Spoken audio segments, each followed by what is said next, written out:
Hello everyone, and welcome to Linux Forensics here at Pen Tester Academy.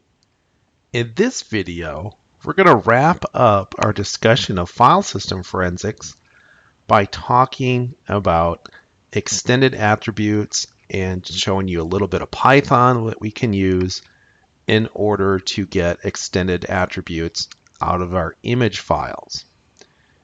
So here I've created a simple little Python program where I import all the usual things. I have a usage function, and I expect an image file, the offset to the start of your file system, and an inode number. I do the standard thing. I first will open the image file. I will create an extended metadata object. I will get the location of the inode using stuff that's stored in the super block and in the group descriptors. From there, I will go ahead and read in the appropriate inode. I used our good old friend with open, the recommended construct for Python, and then I create an inode object. And I figure out, does this have extended attributes? We'll see we've extended this inode class just slightly. And if it does, I'm going to look at the block number for the extended attributes. If it's set equal to 0, that means these extended attributes are stored in the empty space between this inode and the next inode. Recall that the inodes are currently 156 bytes long if it's an ext4 file system, and pretty much that's what we're talking about right now. If you're looking at older file systems, they don't support this. You have 100 bytes from the 156 byte where the inode ended to the 256 byte on disk where the next one starts. So if this block is set to 0, it's stored there, and I will get the extended attributes from my inode, and I will pass all the standard information that I need.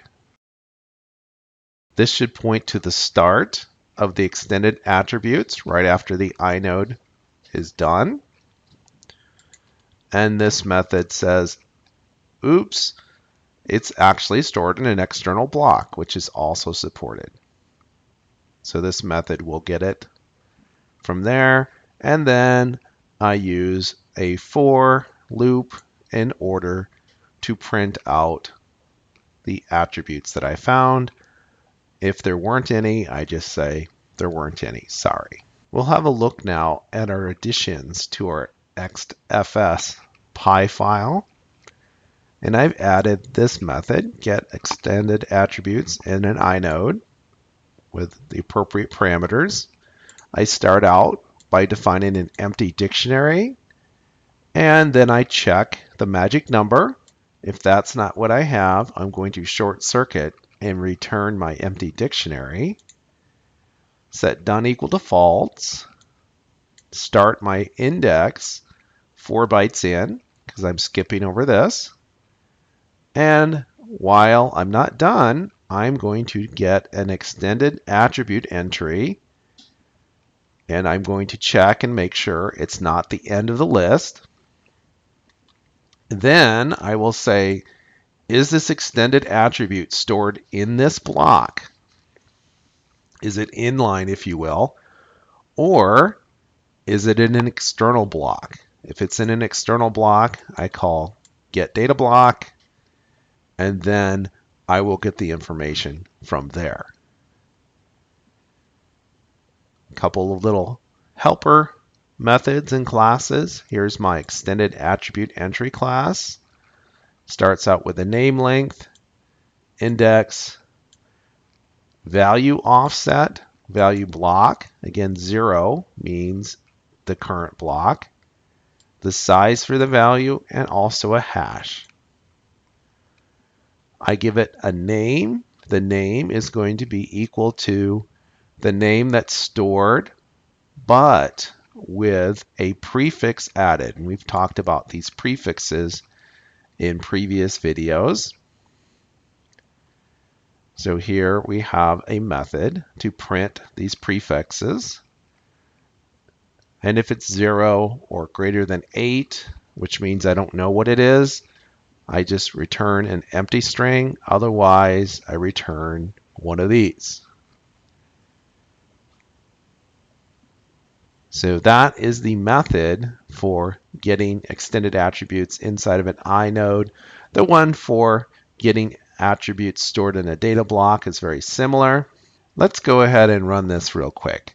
I will run iGetAtterPy on an image with an offset of 2048. And I will look at one of my interesting inodes.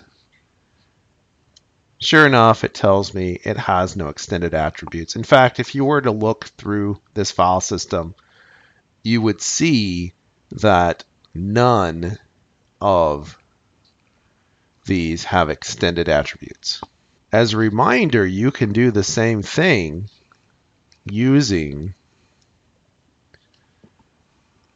the tools. If you mount the file system, you can use getFattr and setFattr, which you wouldn't want to do if you're looking at another image.